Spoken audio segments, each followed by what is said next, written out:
All right, welcome to the, is it the 21st today? Yes. April 21st policy session. And up first, Gary, is issues, correct? Yes, Chair. I will start with roll call today. Chair Bernard, Here. Commissioner Schrader, Here. Commissioner Humberston, Here. Commissioner Fisher, Here. Commissioner Savas. And he's on mute. Here. There he is. All commissioners are present. We will begin today with a coronavirus update presented by Nancy Bush, Director of Disaster Management and Incident Commander of our Emergency Operations Center. Go ahead. Yeah. All right, thank you, and good morning, everyone.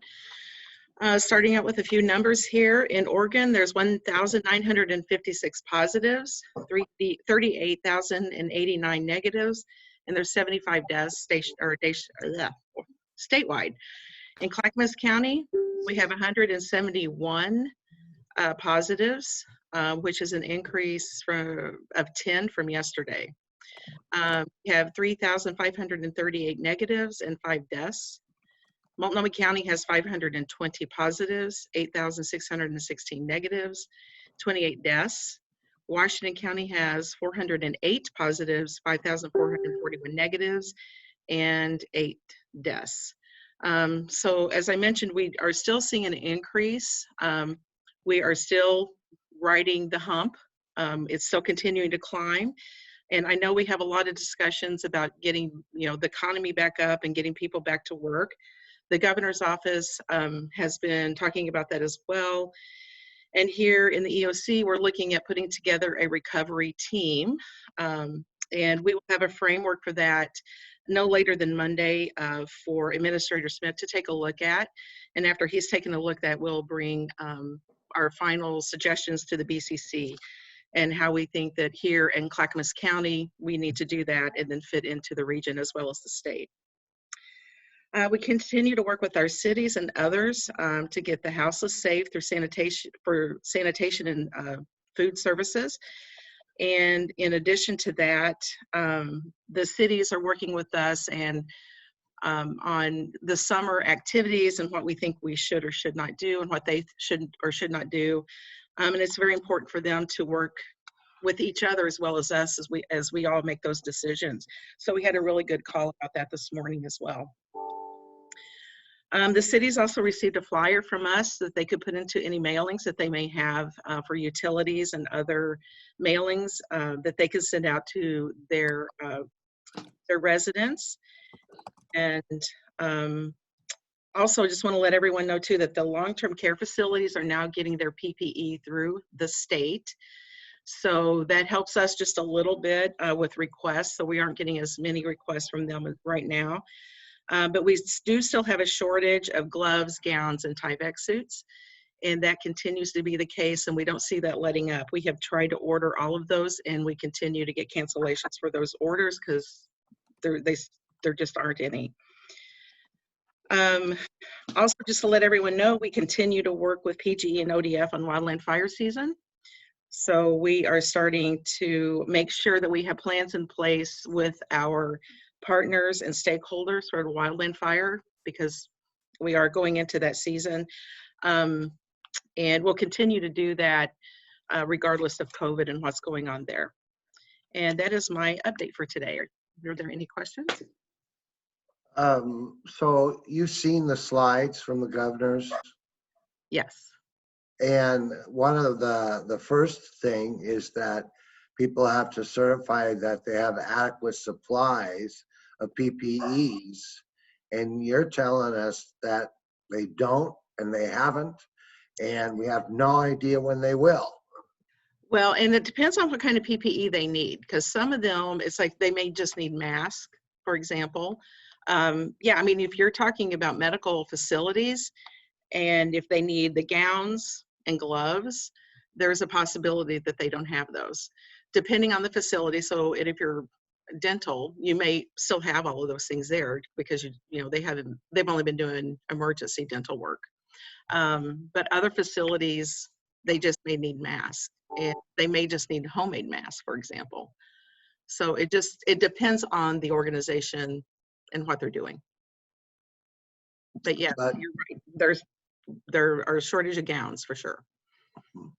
so will we be reaching out to all the hospitals, asking, do they have adequate supplies? Because they have to sign a letter that says they do. Yeah. At that point, we would know, I mean, what the timeline's going to be. So I did reach out to find out about our hospitals here in Clackamas County yesterday. I don't have a lot of information from that yet, but I do know our regional group is doing that as well. Yeah, and I don't know how the governor plans on rolling some of that out and who's going to be responsible, for checking on those things. Okay.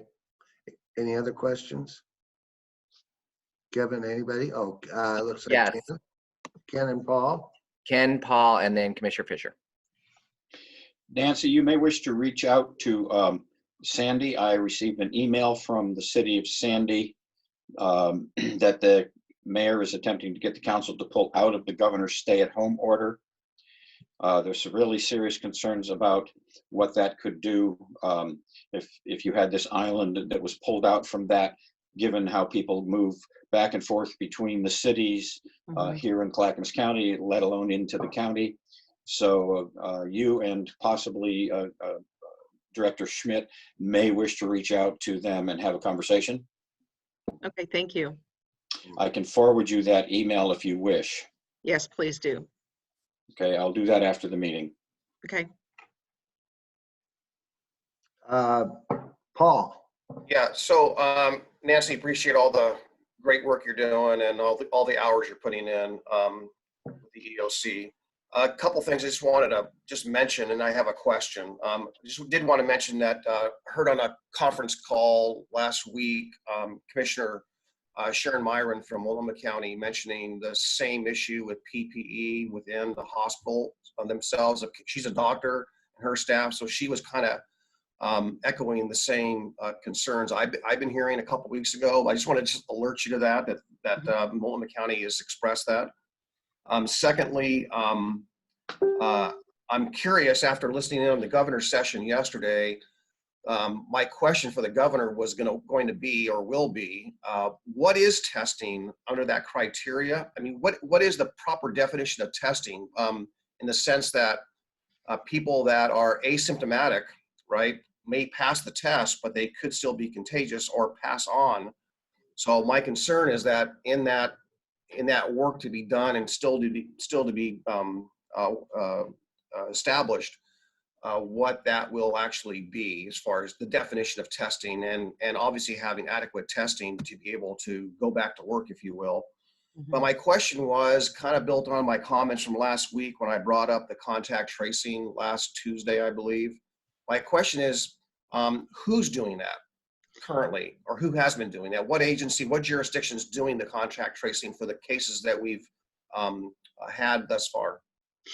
And yeah, Dr. President was here spoke to you all on Thursday, and I think that's when some of that was brought up, but it's our public health staff. It's the public health staff here at the county and the other counties. Sometimes OHA is also assisting with that, but it's the public health staff's responsibility to do contact tracing. Okay, so if there is a back to work kind of a situation, then and there's another outbreak, as I was reading into what was being discussed yesterday by the governor, rural areas may be going back to work sooner than the urban areas, seeing that the highest cases are in the urban area. Multnomah County seems to be growing at the fastest number of cases per day, for example. I guess my concern is about capacity, and I've heard I don't know where I saw it, that maybe the governor's staff might have to add a few dozen people just to do the contact tracing. So would that be taken out of the county's role, or is that an addition to, or how would that, do you have any idea how that would work? So right now, and we're hearing the same thing, and my understanding is that it would be in addition to. The county's public health would continue to do contact tracing, and they would supplement that. That is my understanding at this time. Okay, thank you. Tanya? Commissioner Fisher and then Commissioner Schrader. Yeah, thank you. So I appreciate you mentioning the sanitation stations for people who are houseless. I'm just wondering how it's all going. I know we had some motel vouchers. I'm wondering how utilized those are. We're hearing in the national news that like Los Angeles and San Francisco has a deal with Motel 6 to put people who are homeless there. I'm assuming our rate of need isn't that great because we have really flattened the curve, but I'm just curious, a little more detail as to what's happening there. Yeah, so yes, we do continue to use the voucher system, and we do continue to put those that are vulnerable, who are ill or who are waiting for test results in hotel situation. We also are working with those that we do know that are COVID positive, that are vulnerable and do not have a home, and making sure that they are being housed safely. They get meals in their house where they are housed. They're checked on daily by a medical professional. And so we also have that going. We do have several sanitation stations that are up around the county. Several of our parks, the county parks, now have sanitation stations because of course we've had to close the restrooms. We have put them in different areas where we know that the houseless normally would go to for that sanitation. And we do have some showers that we're putting up in different parts of the county, and those showers are rotating around the county, and we continue to work with the cities on that as well, so that we can put them in places that we know the houseless people have gotten showers before, but because of distancing issues have not been able to go there. So we continue to work on that. I've heard that in the Portland area, people who are houseless are wearing masks. Have we been able to distribute masks to people? So we have distributed bandanas. We have bought bandanas for actually every homeless person that we know of in the county. We have bought enough bandanas to go to everyone, and have given instruction on how to wear them. And they do have places to launder those as well. Thank you. Commissioner Schrader, or you, there you go. You're on mute, Commissioner. I had a couple of questions about the testing. There's two kinds of testing. One is for people who have COVID, but there's also antibody testing. And from what I've read and learned, that even if you're asymptomatic, you can actually test positive for COVID-V, which means you would be put in quarantine. And that antibody testing could help us get back on our feet, because it is assuming that you've got some immunity, and that would actually free some other people up to get back to work. So the biggest problem, as I understand it, is we don't have either one of those tests in enough time, place, and manner to do what we need to do to make some of these decisions. And I'm very worried about that. So yeah, and you know, not being a health professional, public health professional, I don't want to speak too much on this, but yes, I mean, there's concerns about the testing, how much testing is needed, when are we going to get enough tests to start doing more testing. The antibody testing is still a little bit Experimental. their research, I think, from what I'm understanding too. And we don't know if you have the antibodies, if you're going to get it again or not. That is still something we don't know. So I agree. There's a lot of questions about testing that our public health staff continue to ask and continue to work on with the state agency. But yeah, definitely. I mean, you're right. We need more parameters around it. We need to understand it better, and we need to know when we can start doing it.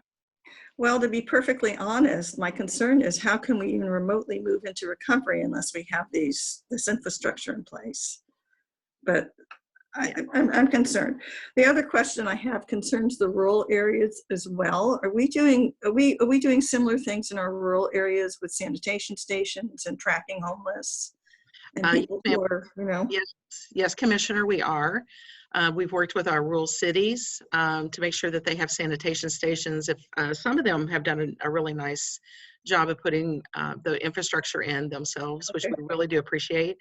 And if they need anything from us, we're happy to help them out with that. And how many have asked for help? Just 2 incorporated cities. Yeah, 2 incorporated cities, and then we've looked at some of the areas that are unincorporated. Well, we need to move on. Any further questions? All right. Let's move on. Thank you very much, Nancy. Appreciate your Thank you. time.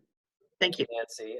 Commissioners, we're continuing our elected officials update on COVID-19. These are the other elected officials within Clackamas County. We have Clerk Sherry Hall and Assessor Tami Little to give updates on their operations related to COVID. We have a Clerk Sherry Hall first. So Sherry, if you would please give a brief update for the commissioners. And you're, okay, there. Sherry, are you on? Because let's try this. Sherry, can you hear us? There we go. You must be on mute. We don't hear you. She's Gotta not. turn your mic on. There. Nope. No, it's now muted, so maybe volume or something. Oh, nothing. Let me. Can you hear us now? I think she hears us, but we don't hear her. Right. Okay, so why don't we move to Tami, if you would please give your update while Sherry is able to work on her technical issues. So Assessor Tami Little, please go ahead. Thank you, Gary. Good morning, everyone, commissioners. Thank you for the opportunity to speak to you today and inviting me here. I'm happy to be here. Before I talk about our work, I'd like to acknowledge technical services for moving the county to a remote setup in a remarkably short time. Before the pandemic, I think the discussion around working remotely felt daunting, so it speaks volumes to how well we're all meeting these challenges. I'd also like to thank Gary for his hard work and leadership. I've appreciated his help and responses to my emails. I know he's busy, very busy. I would not say we were ready to work remotely in our department when this hit, as some directors have said, but we got there very quickly, and I think we're navigating it pretty well. I give enormous credit to the swift and creative action of our leadership team and to our entire staff, really, for their collaboration and resolve. Our managers and supervisors have worked tirelessly with extended hours and undertaken many new challenges. I heard the Yamhill County Assessor last week say that he calls his staff solutioneers. And I like the term, and I would definitely say that about the same thing about our staff. They're finding innovative ways around obstacles and accomplishing our work. Over the past 10 years, we worked towards paperless processing, yet we still have a paper-eccentric environment in several areas.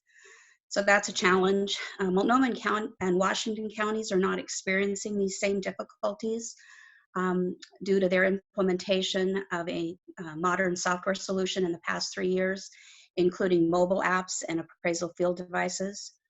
We have 65 people working remotely. On a scheduled basis, we allow a small number in the office at any one time.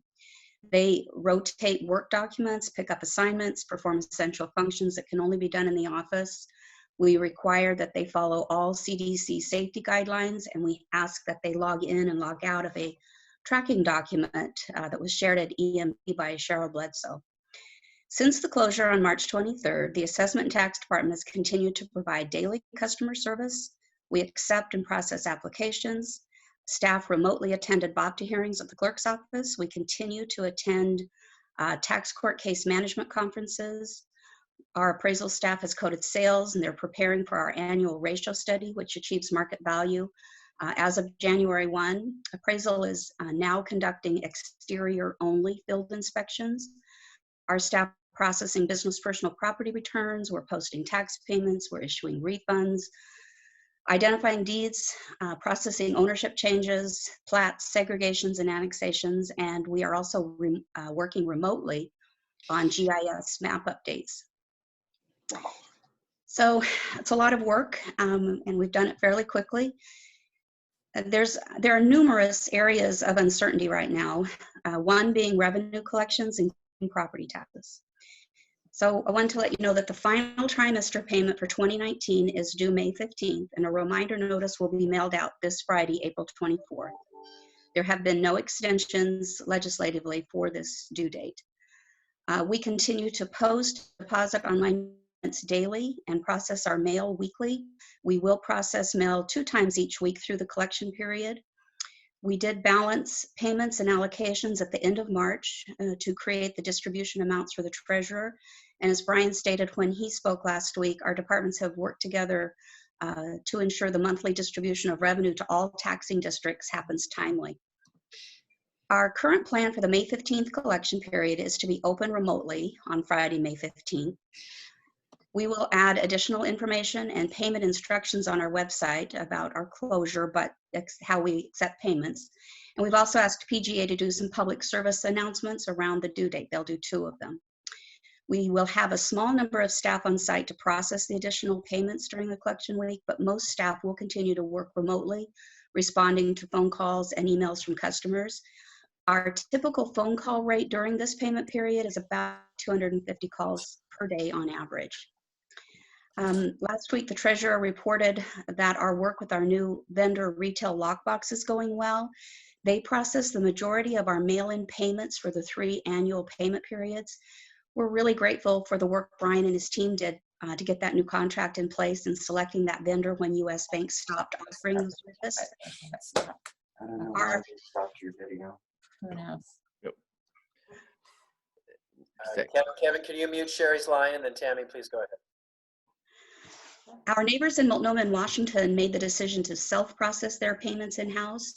Mail is one area of work that cannot be done remotely, and the pandemic causes additional delays in processing due to safety concerns or precautions. We do let it sit for a period of time. Continuing to process the high volume of payments with an outside vendor was a really great decision before the crisis, but even more evident in the current situation. So in addition to working with the treasurer, we've also worked closely with DTD. They have a great staff. We are trying to coordinate and collaborate ways to improve remote processing of public requests, signing off on work processes, along with the sharing of our data and resources. I have just a few additional comments that I'd like to go over to wrap up. Regarding tax revenue, we will report back to you on June 1st how the May collections compare to prior years. While we know some taxpayers may be unable to make this payment, we really don't know the impact from the current crisis on this payment. It is important to note that lenders usually require taxes are kept current even when taxpayers are paying us directly. For the 2020 revenues this fall, our typical collection rate is 87% collected by the end of November. Many property owners and lenders paying taxes from monthly impounds, they make the payments on November 15th to receive that 3% discount. That is a big factor in that high collection rate, but we really likely won't know the impact on those collections until that time. After the 2008 recession, tax revenues continued to increase, but the growth rate of the revenue sharply declined starting in 2010. And the decline in growth was based on market values dropping dramatically, which may or may not be similar depending on the recovery from this crisis. Taxes are based on the lower of market value or maximum assessed value. And in the last recession, market values dropped below that maximum assessed value on 29% of all accounts. The highest year was 2012. It's the high point of properties paying on market value. It's also important to know that taxes imposed this fall for 2021 will be based on the value for the assessment date, which is January 1, 2020. The decline in market value, if any, may start to occur this year, which will determine market value for January 1, 2021. Maximum assessed value continue to grow up to 3% each year unless the market value falls below. One other note, assessors around the state are communicating regularly and working with our association lobbyists to stay on top of any discussions that arise around property tax issues. And I'd just like to wrap up by telling you, as I've shared with Gary, the assessor's office staff are committed to do the work however we have to value property, calculate, bill, and collect taxes in November. So thank you for inviting me today. Right, Commissioner Savas.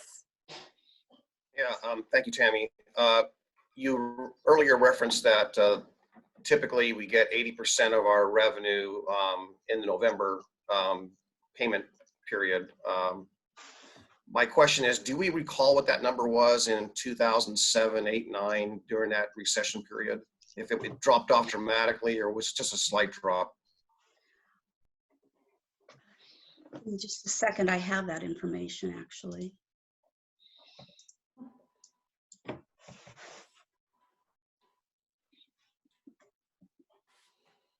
Sorry, Commissioner Savas, I'm having trouble with my computer here. Why don't you get back to him on that, because we are falling behind. So I will, absolutely.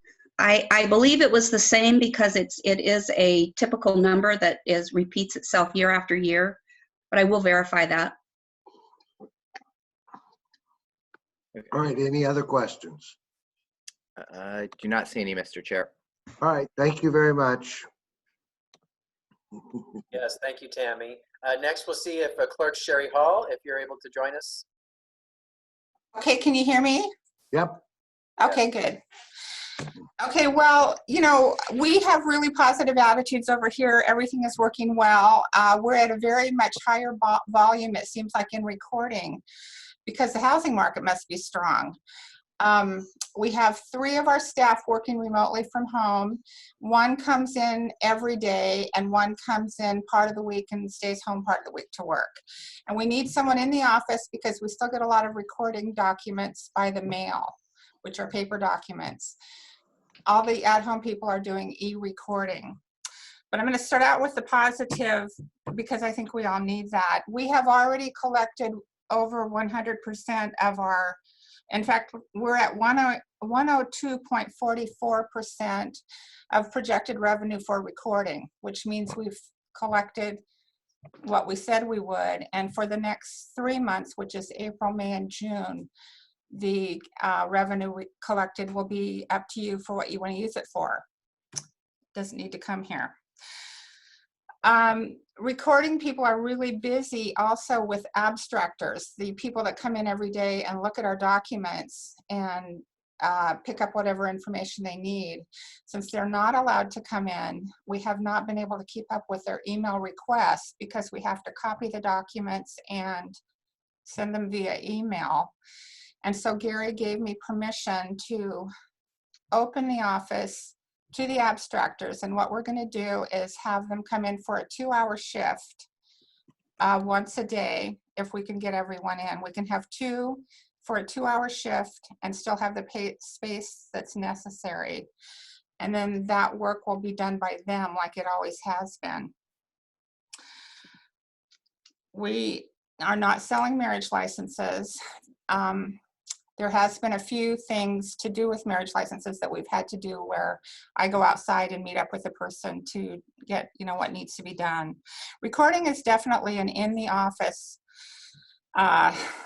space that we need to work in. We are also looking at putting documents online. The current vendor we use for recording is, that's within the program that we're already paying for, but we've never set it up that way. So that's going to happen sometime pretty soon. Elections, we're up to schedule with everything. We sent our military overseas ballots out a couple weeks ago, and that was about 1,200 ballots. We sent our snowbirds out last week. All of our ballots will be sent out on April 29th. And then starting May 4th, we're going to have probably maybe 4 or 5 temps in the office to do signature verification, and we'll have our Dropbox drivers picking up. And we are, I think, the only county that has all of our Dropboxes outside that are open 24/7. We have a call every Monday with all the clerks and the state election director to talk about things that, we need to do or do differently. And we're the only one that has no problem with libraries or city halls being closed because of their drop boxes. So thank you, commissioners, again, for approving those a couple years ago. That was a great move. And Gary, I sent you an email on this as far as you redeploying county staff to help with elections. We, of course, are reducing our staff of temps by about 50%. But I was curious if you think it would be better to use county staff who is already on the payroll rather than bringing in temp staff that we pay about $14.40 an hour. And of course, we are budgeted for that. We have a couple $100,000 in the budget for all of those temps. But is it better, in your opinion, for our budget to just use existing employees? What do you think? Because we can use up to 15 is all. It's certainly your call, Sherry, but yes, we have county staff who are prepared to support you in elections. That's a critical service that has to happen. So we have county staff prepared to support you. I'll help. Okay, Jim, I'll turn you down this time. But as an example, I got an email from another county director who, of course, is concerned about her staff because of the possible non-accrual, that means missing money. So that was my question, is we are willing to bring in experienced people to keep them on the payroll if that's what is felt best by everyone. Otherwise, we really do have enough of our temps that have already committed to being here. So you can let me know later. Okay, thank you, if Sherry. you want. Well, let's talk offline. Thank you, Sherry. Okay.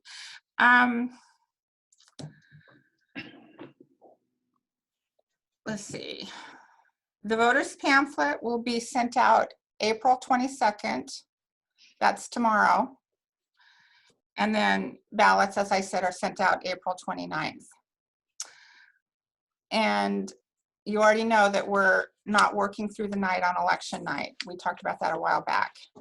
And so first returns at 8 o'clock and then no returns again until the next day. Is there any questions that you would have? Mr. Chair, you have Commissioner Fisher and then Commissioner Humbertson. Okay. Hi, Sherry. Thank you for everything that you do. Question, I know that there's 21 days that people can register. You have to get your registration in 21 days before the election. I'm just curious with this COVID crisis, if we're able to process all of the voter registrations in time for you to get ballots out for people that are registering up to that 21-day deadline. We are, and that deadline is April 28th. And so we have someone coming in every day to do the voters reg. That's one of the pieces we have to do in the office also. And, after you get your ballots, then we get the most people coming in. People got the wrong ballot. They didn't get a ballot. They forgot to update.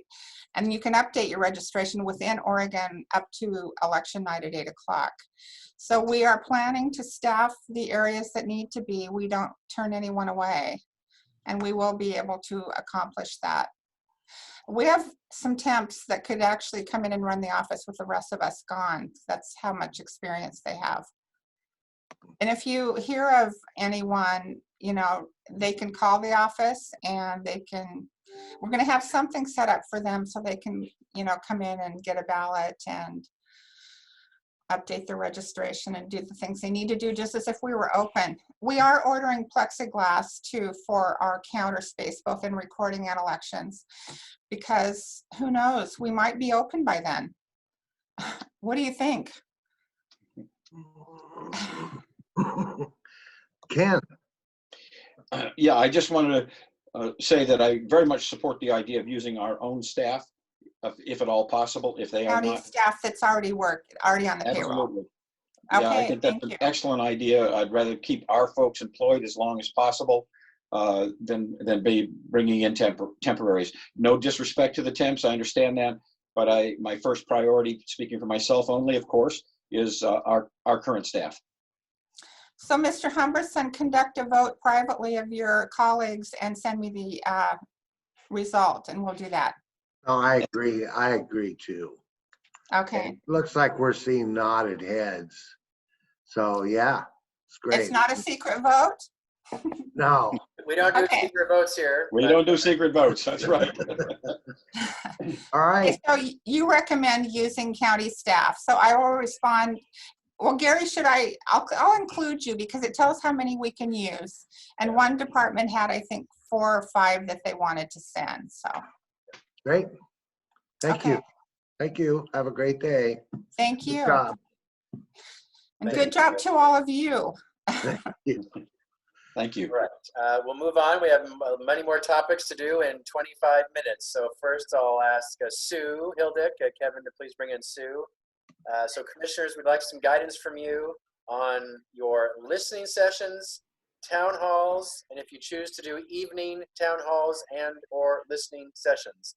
There's a lot of moving targets there. We just would like your input as we move forward on frequency, number, timing, and time of day. Kevin's working on that, so let's fill that in your head real quick. Quickly, on April 30th is the 5th Thursday of the month, which you have agreed to have evening business meetings on the 5th Thursday. That would be April 30th. So a decision we'd like your input on is, do you want to keep April 30th as an evening business meeting? Do an evening town hall instead? Neither. So we'd like your guidance on that. So Well, I think we should do the evening business meeting. on April I 30th. mean, we said we'd do it. We should do it. Okay. Commissioners, what do you think? Okay with that? Yeah, so Jim, what time of in the evening works best for you? You kind of mentioned last Thursday at the end of the town hall that 5 o'clock. I was thinking later, so it wouldn't be a conflict, but your schedule. We're talking about our business meeting right now. And it's normal Yeah, time. I'm just talking. I understand the business meeting, but I'm just talking about for like a town hall. If there was an evening town hall, what time of evening would work best for you? So we haven't got to that yet. I'm not interested in doing a nighttime town hall. We had 170 something participants the last town hall. You said if we were trying to reach those people that are working, well, a lot of people aren't. They're home. And I'm not interested in doing night. When I have a meeting, the only day I have free is Tuesday nights. And so that makes for one long day. All right, So first, the April 30th business meeting, we'd like to do that as an evening meeting. I'm hearing, yes, so we're good on that. Next, and Kevin, keep trying for Sue, but I'll go ahead while we're waiting. We should be able to hear from Sue now. Sue, can you hear us? Yeah, I can hear you. Can you hear me? Yeah, it won't let me put you on video, but we have you by sound. Okay. Can I go ahead, Gary? Go ahead, Sue. Hello, everybody. One of the bright spots of this crisis has been citizen involvement. I think we're in a time of redefining how government connects with our constituents, and we've seen much greater participation by folks virtually than we had seen recently physically. And I think you all know, because of the business you're in, that this is a time when relationships matter a lot, particularly because relationships influence behavior. So we're not just giving information, we're building trust. And the stronger those relationships, the more likely people are to believe and follow the advice that's coming from all of you. So thank you for the good work you've been doing and for the suggestions you've made to PGA. We have held 4 listening sessions and 1 town hall to date. Public participation and interest has been high. We've covered local business and economic development with 99 people participating, sheltering with 82 members participating, general COVID response with 80 members of the public, intergovernmental response, 37 members. And then we had our town hall last week focused on recovery, and we had 166 members of the public. We've been heavily promoting the listening sessions with media releases, social media campaigns, and dedicated emails to relevant subscription lists that we have in the county. And we recommend that that continues. We've done better with participation when we've been able to use networks of groups and people who care particularly about the topic. In terms of the future, we have one listening session set for this Thursday at 1 o'clock. It's on crime and justice issues. We have Commissioners Fisher and Commissioner Savas participating, and Under Sheriff Angie Brandenburg, and our Deputy DA John Wentworth. We have a hold now for the 30th. It was supposed to be a town hall at 2 in the afternoon. We're recommending that we convert that to a listening session, and we focus on one of two topics: local hunger and food insecurity, and internet access and connectivity. And then we would propose another town hall for May. We think doing the town halls monthly makes sense, and we recommend that to you. And we also think that listening sessions should now be once a week. We've been doing them twice a week, but we don't want to oversaturate the public. So we're proposing once a week for a listening session. So we'd like your feedback on those two topics and that schedule. And we've heard the interest in an evening session, and we would recommend, if we do that, that we do it as a listening session with a couple of the commissioners who are able to do an evening session. And we also could certainly hold something over the weekend if that makes sense. So those are our thoughts. I will also just say that PGA is just doing a fantastic job. We have about half of our staff rotating through the EOC on a weekly basis, including the weekends. We've had a transition. Tim Hyder has transitioned, and Todd Logan is our acting COVID PIO. We have our social media campaign going, Stay Safe, Stay Home. We have Chair Bernard filming a video about that, hopefully with your mask on, Jim. And we're going to do weekly videos from the EOC with Chair and the county administrator.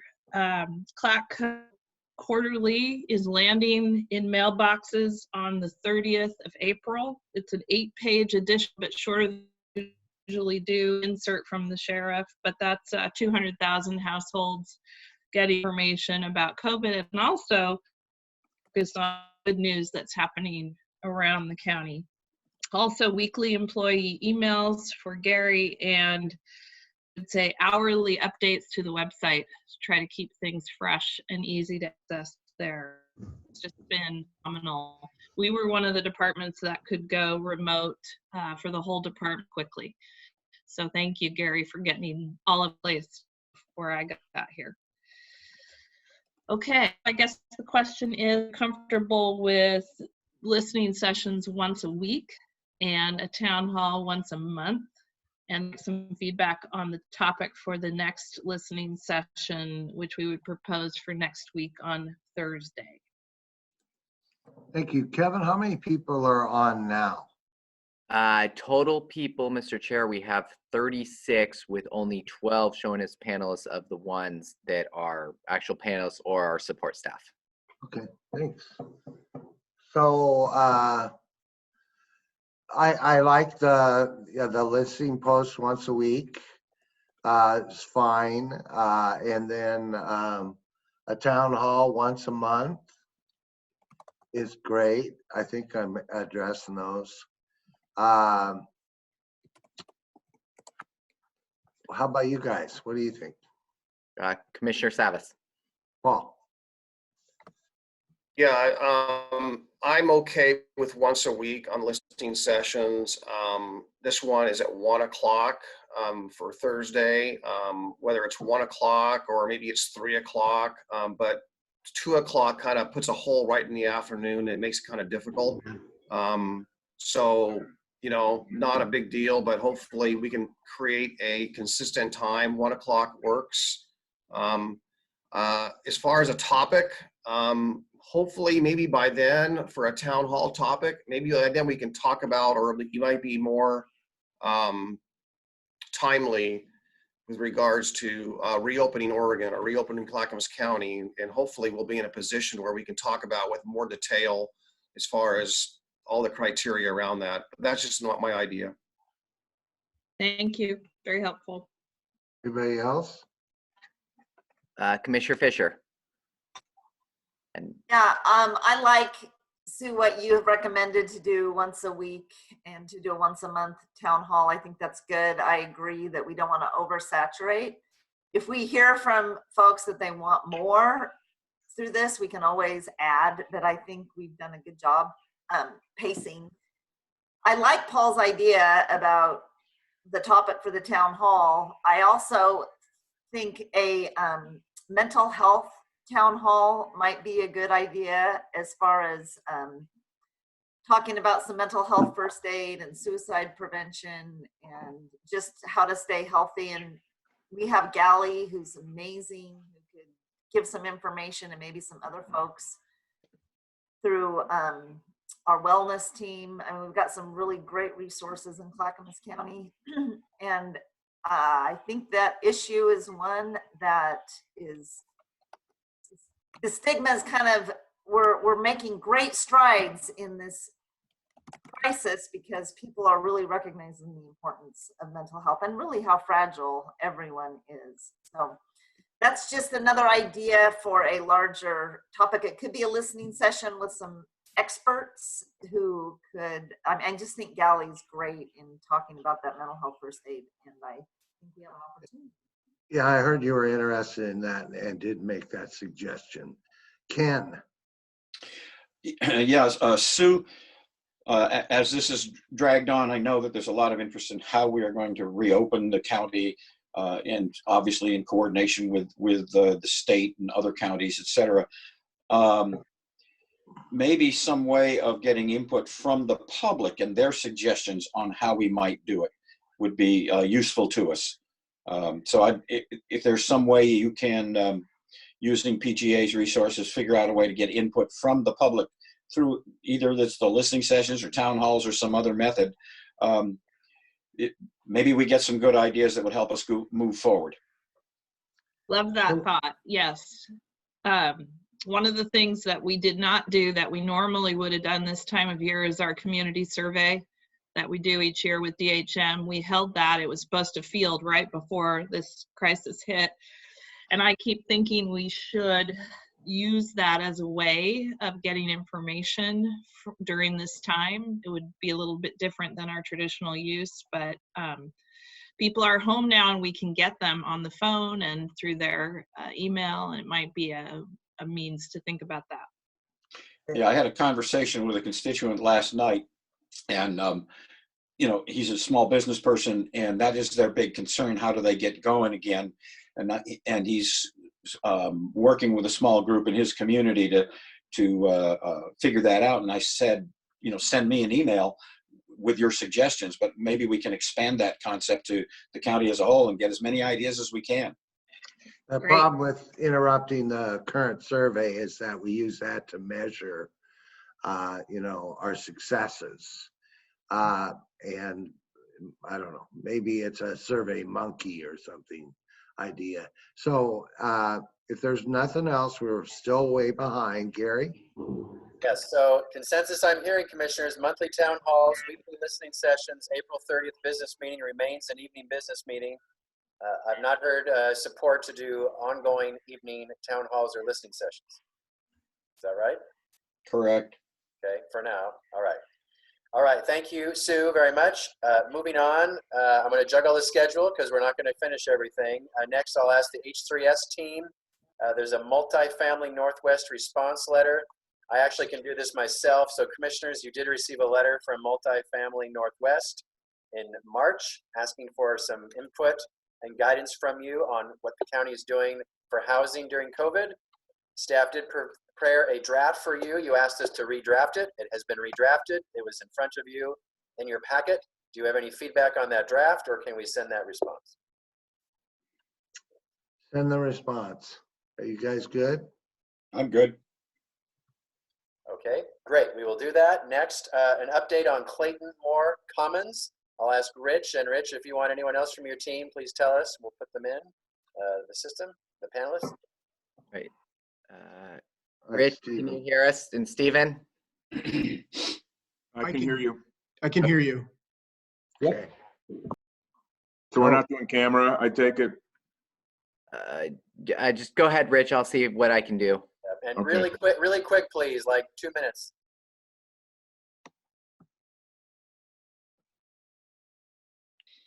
And you're both muted. Okay, it's Stephen here. I'm back on, it looks like. Okay. Just So wanted just to, real quickly, what you have here, and Stephen, go into detail. I know you're running out of time.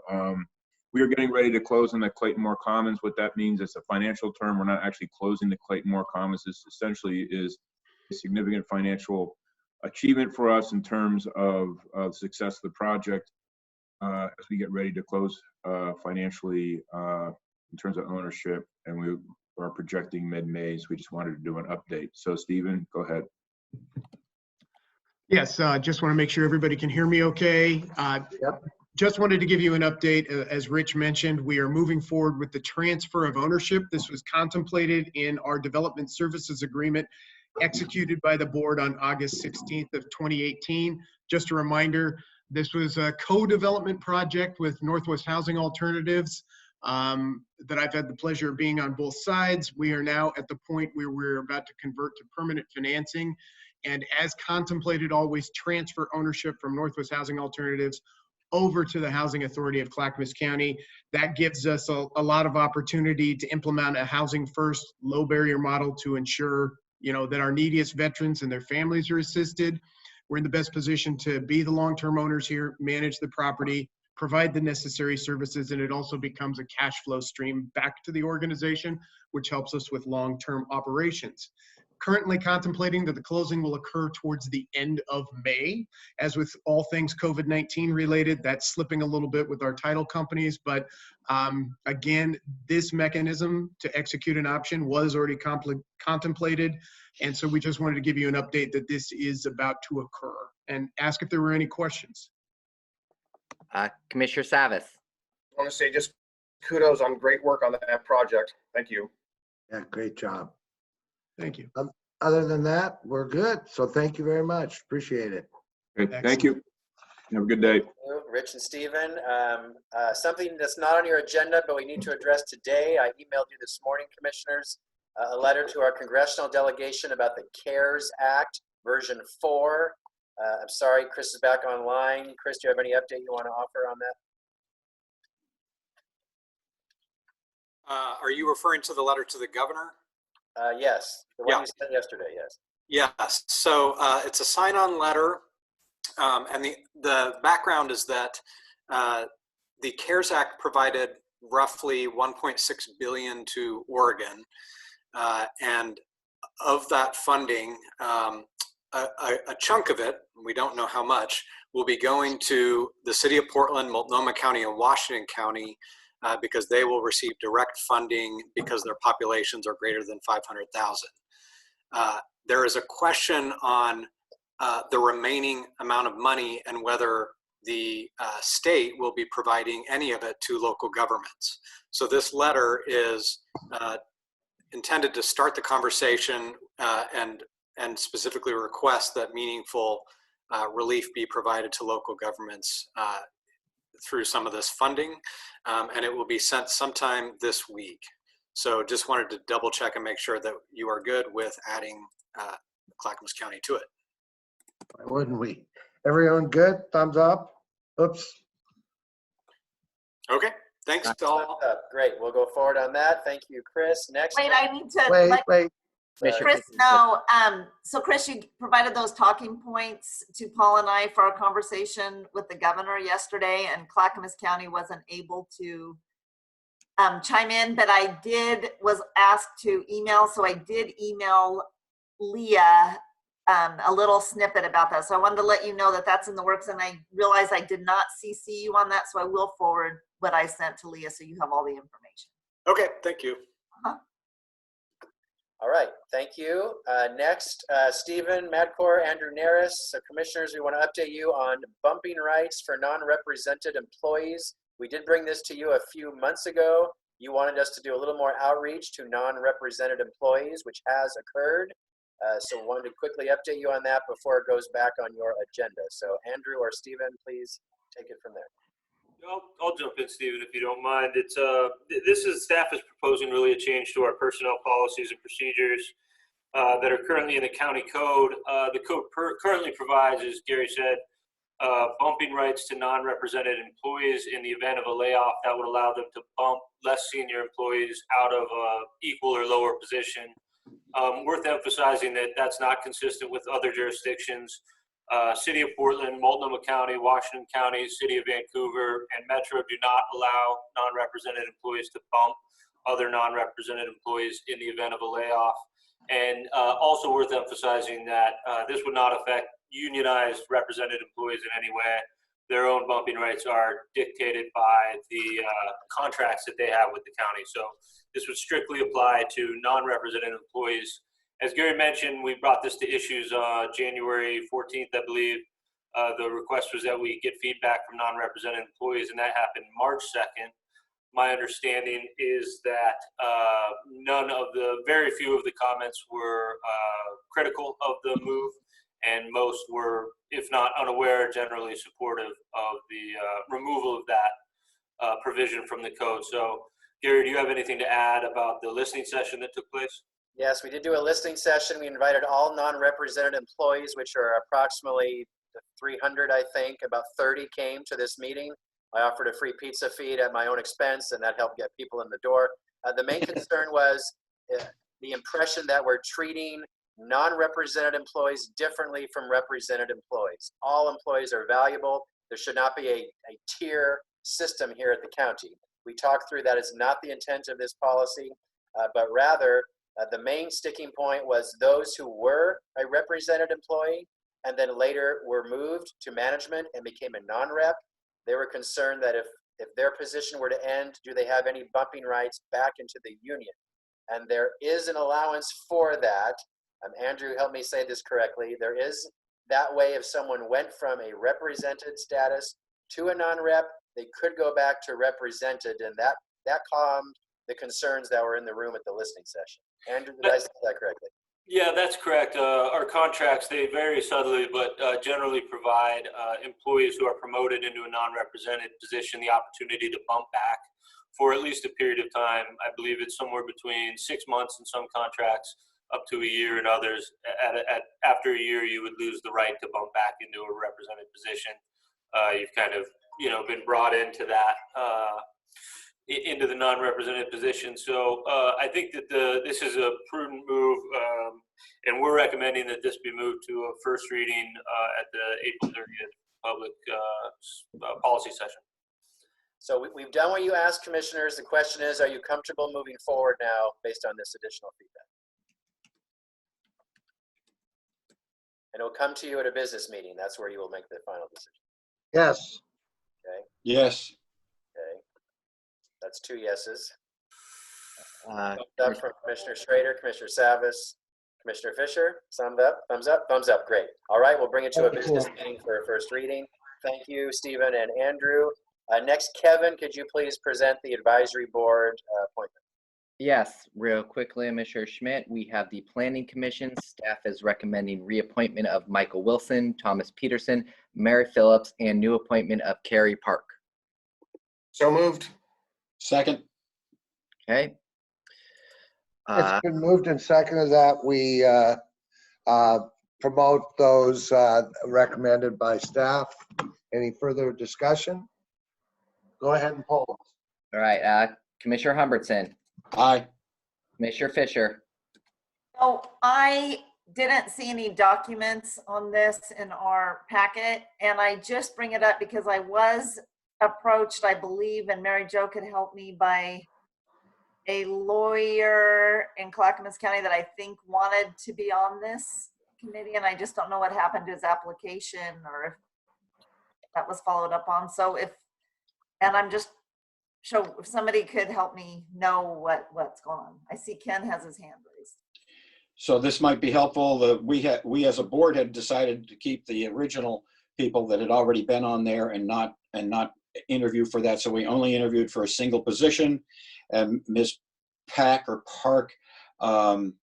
rose to the top unanimously. Was really a very top drawer candidate. In terms of the attorney's ability to apply, that I don't know. We weren't involved at that end of it, but both Commissioner Savas and I and the rest of the team that were there all agreed that she rose to the top. Okay, so Kevin, do you remember, I think his name was Bob Rep, and we were going to give him information and make sure that he was in the queue. Do you know if that all happened and if we followed up with him? I believe, Commissioner Fisher, that one was related to the budget committee. That okay. Discussion, and so and this packet was sent all to you on last Thursday. Oh, it was. Okay, I always just look online to keep up to speed for this information and issues. So, but yeah, yes, you're right. Your policy advisor, Mary Jo, was going to follow up Mr. Raff when the budget committee those appointments. Okay, thank you. I'm so sorry for taking this time, you guys. It's just so much information coming at us, and I didn't want anything to fall through the cracks. Thank you. Okay. All right, so Paul. Commissioner Savas. Aye. Commissioner Fisher. Aye. Okay. Commissioner Schrader. Aye. Chair Bernard. Aye. Motion carries unanimously. Next item. Okay, I'm going to bump the small grants program update until next week's issues. The business meeting agenda review, please read it and let me know if you have questions. I'm going to ask that all that's left is Commissioner Communications. I'm going to ask that we hold that until we finish the 2 policy sessions, hopefully early, and we'll come back to that if that is all right, Chair. Yep. It's time for our policy sessions. Our first policy session is a presentation of the 2019 audit. I'll ask Krista Wolf from our finance department, along with James and Kevin from our contractors, Moss Adams, to please come into the system. This is a really high-level overview, commissioners, because we only have 30 minutes. So I'll ask our presenters, you have 15 minutes. Commissioners, please let our presenters get through their presentation, and then there'll be 15 minutes for your questions. And sorry for the quick turnaround, the quick timeline here. The audit committee has been briefed already, which includes Chair Bernard and Commissioner Savas. But this is a chance for all commissioners to have a quick briefing. So with that, I'll turn it over to Moss. They should be coming online, and we should be able to hear them. As soon as they unmute themselves. There's Kevin, there's Chris. Okay. Good morning. So Krista, go ahead and kick it off, please. Morning. Good morning. For the record, Deputy Finance Director for Clackamas County Commissioners. I'm here today with Jim Lancerota, the partner from Moss Adams, who has conducted our annual audit, as well as Kevin Muller-Liley, Senior Manager. And they are here to give you an annual report on the results of the 2019 audit.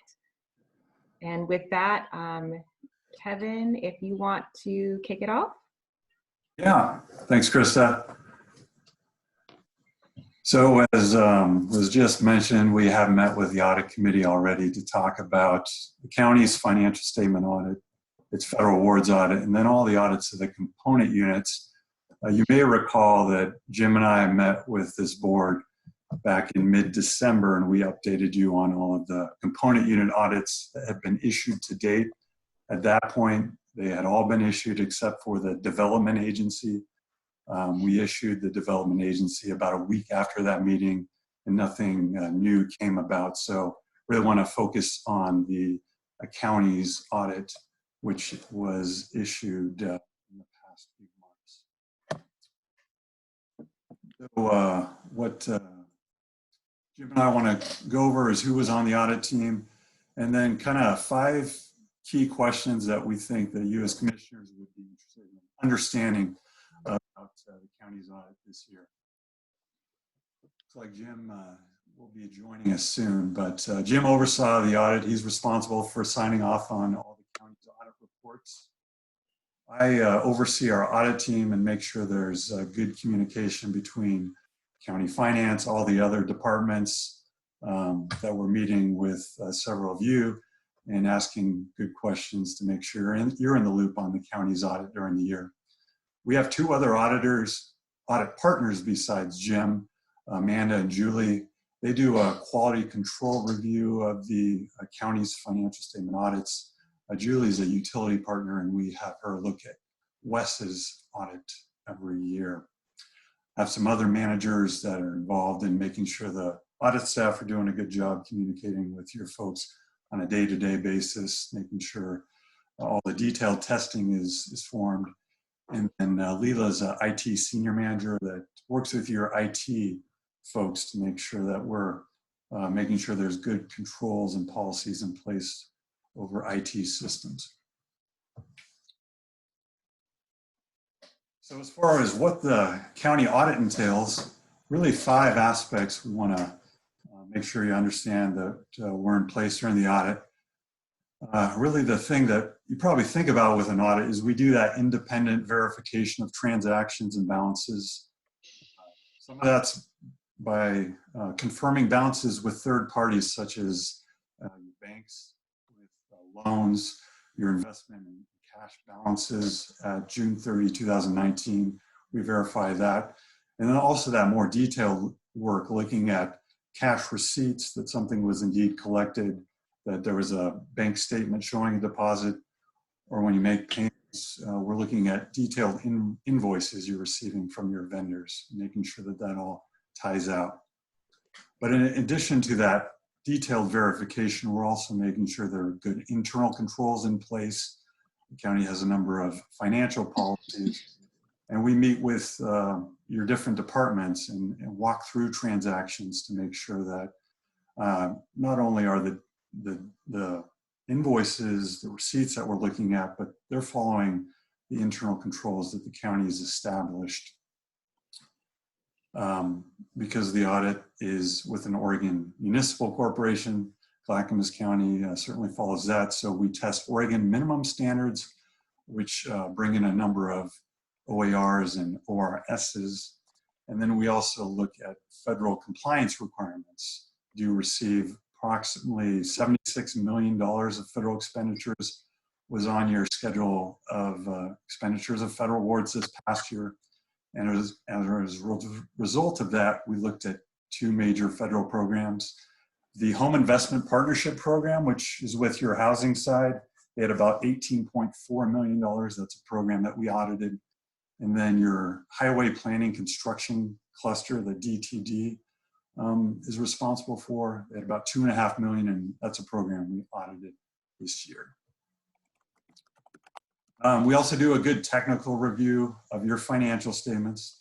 The county does an excellent job of receiving the GFOA's Certificate of Excellence in Financial Reporting each year.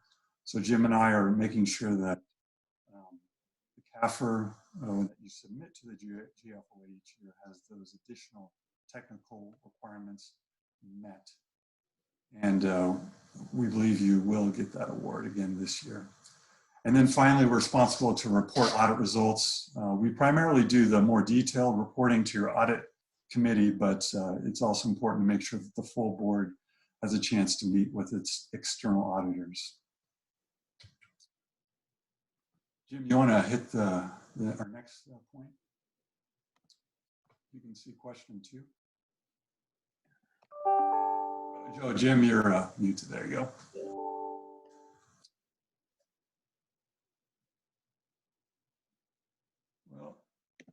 So, I'm sorry, Kevin, were you wanting me to jump in? I wanted to see if you want to jump in there. I'm not seeing the presentation materials. Is that something that I should be able to see? Oh, I'm sorry. Can anyone see that? No. Okay, let me move screens. Kevin, do you want me to jump through it and move it through for you? Yeah, that'd be helpful, Kevin. We're on question number 2. You got 5 minutes, gentlemen. Thanks, 5 everyone. minutes.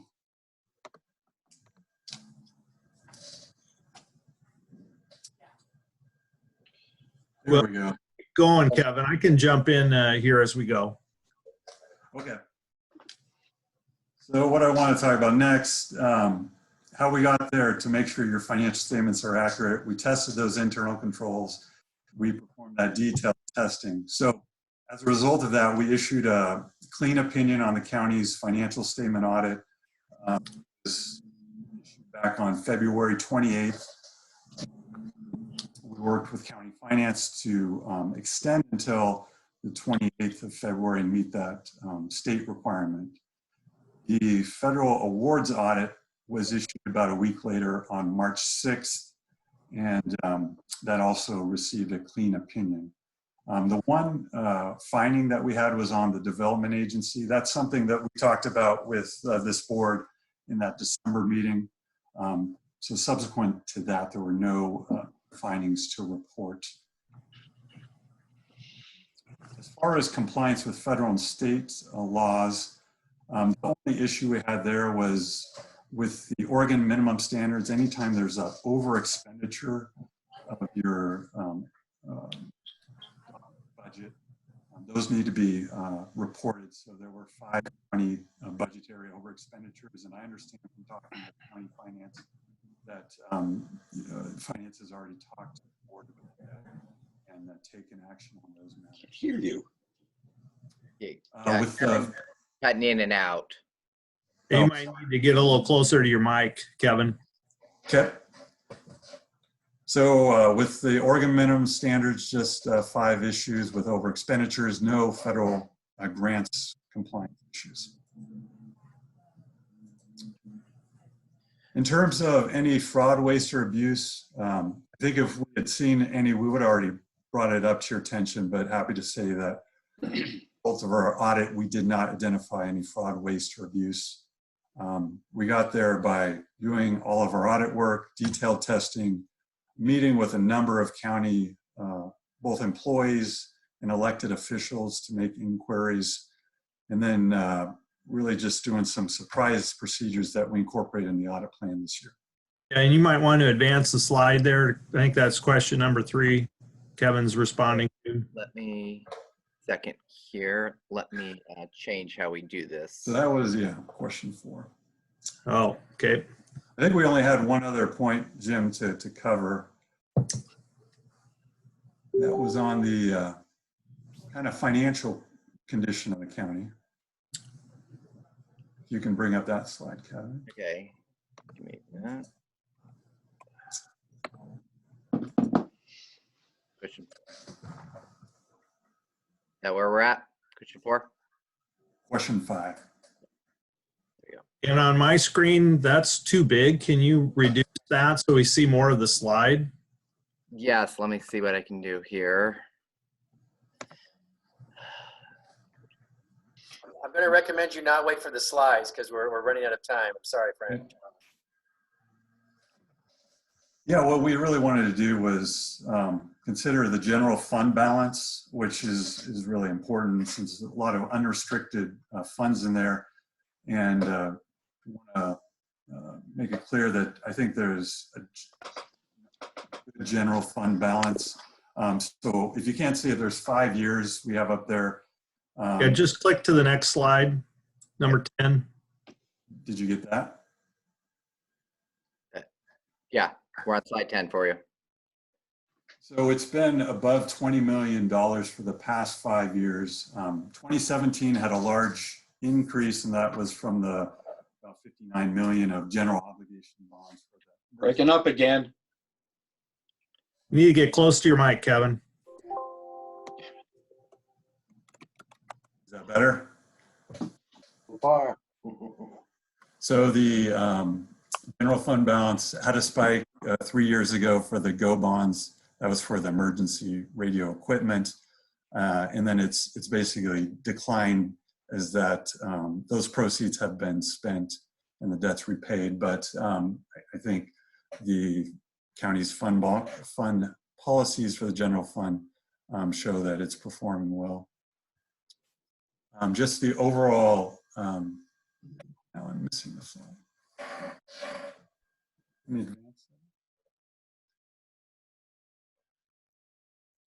Yeah, I'll talk about this one, Kevin. You know, the general fund is one fund to look at, but you have to recognize that that is presented on nearly a cash basis. And it only shows, of course, what you have available in the general fund If you want to look at the county in total and more like a commercial enterprise, this slide attempts to do that. So this is your overall county. It's a way of looking at your financial trends on a full accrual basis like a commercial entity. And the tallest bar, the dark bar, would be if you were to sell off all the assets and liquidate all your debts at book value, what would you have left over? And what you want to see is some stability in that. In fact, you'd love to see a slight incline or increase that increases your ability to provide service. And then it breaks it down into its components. What you have invested in roads and bridges and buildings, that's the green bar. The tan bar is restricted. Those are resources you've received, but there are strings attached. And the far right bar is unrestricted, what you have available to spend. And those are pretty decent trends. There's a lot of stability there on a government-wide basis. Capital assets, although declining some, are still pretty stable. In your unrestricted resources, actually, you've seen some improvements there. And we can talk some more about that. Hopefully, you're talking to your finance staff about that. But we'll stop there and make sure you've got plenty of time to ask us any questions that you have about the audit. Mr. Chair, Commissioner Humbertson. Thank you. I don't have any direct questions about the audit. I thought it was, I like the results basically, but I would point out on our policy section worksheet, you have a link to www.Clackamas US Finance. That link gets you a 404 message. It does not function. Thank you for pointing that out, Commissioner. That would be my fault because I prepared those materials. So I will get that updated. Thank you. Anybody else? Commissioner Savas. Yeah, I just wanted to just share some of the discussion we had during the audit committee. And there was some discussion about some of the indicators where demonstrates where the expenses are kind of outpacing, or the trend or trending towards outpacing the revenues. We discussed that. We also cited, staff shared a number of, not staff, but Moss Adams shared a number of notes regarding NCPRD, probably a little bit more than normal. And also we had discussed other models of other counties where they do more detailed, not great detail, but more detailed budgeting in order to control or to monitor certain programs and operations within departments. But just wanted to just cite those three things and appreciate the great work everyone has done. And I'll stop there. Thank you. Any other questions? I do not see any additional questions, Mr. Chair. All right, so we're done here.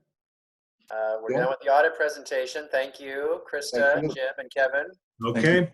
Thank you. Thank you. Have a great day. Hey, you too. So before we tee up the next policy session, I'd like us commissioners to recommend you revisit your planning commission appointment you just made. We've done some research during the last session, and Commissioner Fisher has a concern, so I'd like her to raise that for you to consider right now, please. Yeah, thank you, Gary. I received some an input from a constituent who was letting me know, wanting information about applying for the Planning Commission. And I forwarded that on to staff, and apparently, I'm not sure what happened with that, but my understanding was that he did apply. I'm not sure if staff received it, but if this isn't urgent that we approve this today, I would really like to follow up. I think trusting government is really important, and when a constituent reaches out to a commissioner and we refer them on to staff, want to make sure that those things are followed up on, and at least he has an opportunity to apply based on his expectation and to be considered per our process. I have a question. Go ahead. Yeah. Do we know whether or not his application was received?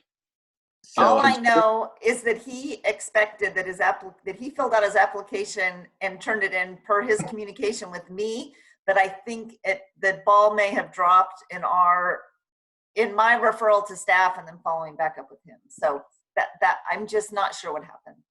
So Commissioner Fisher, if I may, I saw your email and saw the subsequent chain on that. It looked like we had a little bit disconnected. He did fill out the application, and then it was forwarded on from planning to PGA, but it was not included in the document. So that's where the disconnect came. So they didn't get it to do that.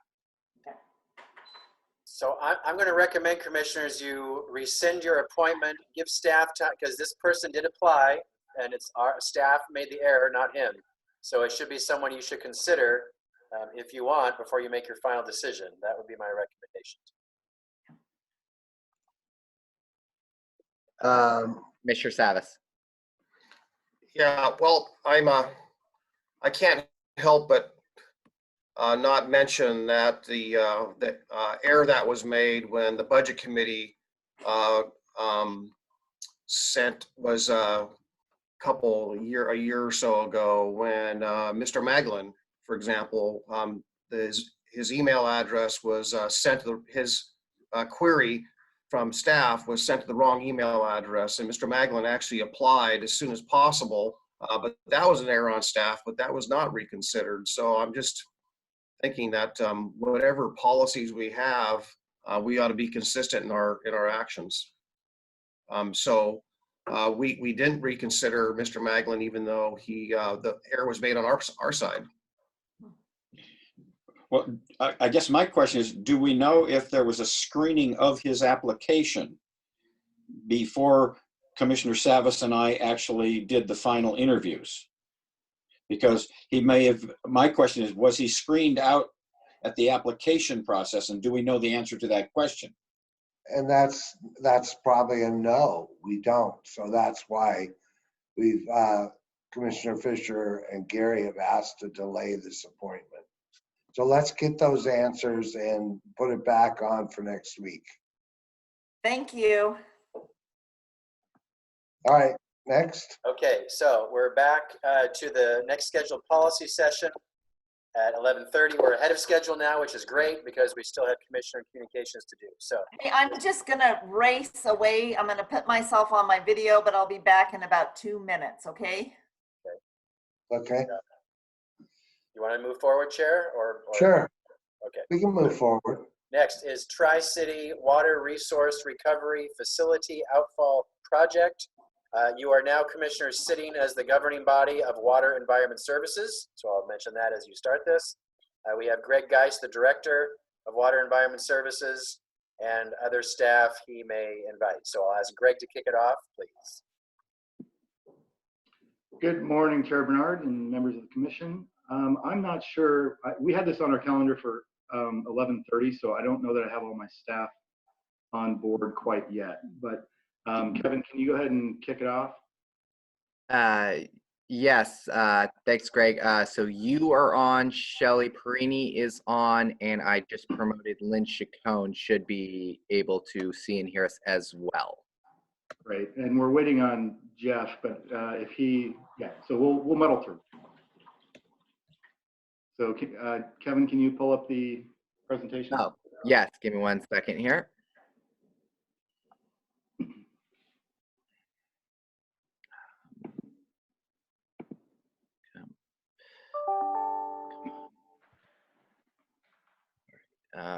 So am I having some technical difficulties? So Greg, if you can just go ahead and I will try to work on this on the back end.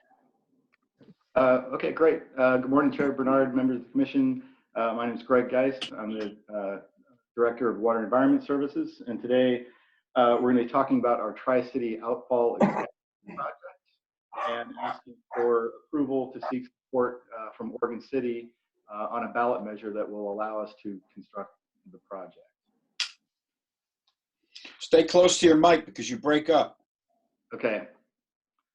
So I'll go ahead and just, as Kevin's pulling up the slide, the current outfall from the Tri-City Resource Recovery Facility was built in 1984, and it's almost at capacity during those peak kind of wet weather events, those big rain events.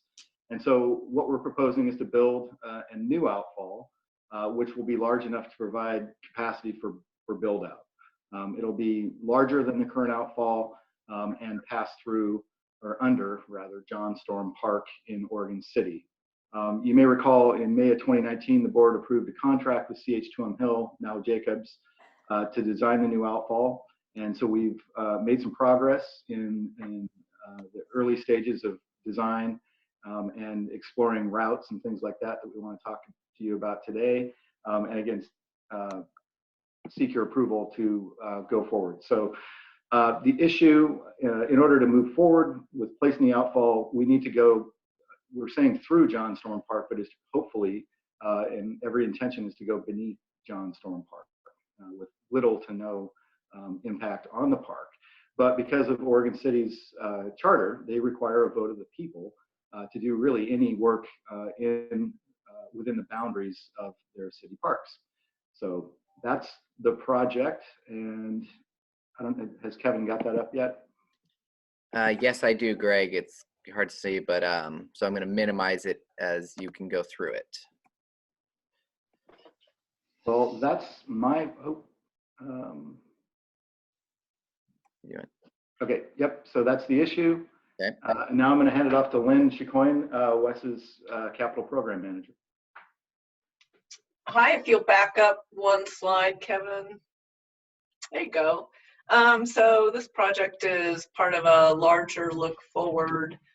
Commissioners, you'll remember, or it's been this, we've come before you previously to talk about the collection system master plan, and the outfall ties into that, that project too.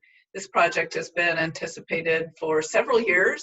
It's been identified in our 5-year CIP capital improvement plan for a few years. Y'all approved this project as budgeted in our annual budget, and we began work on this project with a consultant with a route study last year in 2019. We're currently in conceptual design. As I mentioned, the collection system master plan, that plan laid out a 20-year plan for improvements to our conveyance systems, both for capacity and for condition. And as we move forward in increasing the capacity in our conveyance system, we need to accommodate that flow through the Tri-City plant and clear out through the outfall to the river. And that's what this project does. The outfall does go from the Tri-City plant to the Willamette River, and you may ask, why not the Clackamas River, which you can see in this photo much closer to the treatment plant, and that is because there is a law called the 3-basin rule where no one is allowed to add load or an outfall to the Clackamas River. So we're obligated to go to the Willamette River, and that's where our current outfall is. Next slide.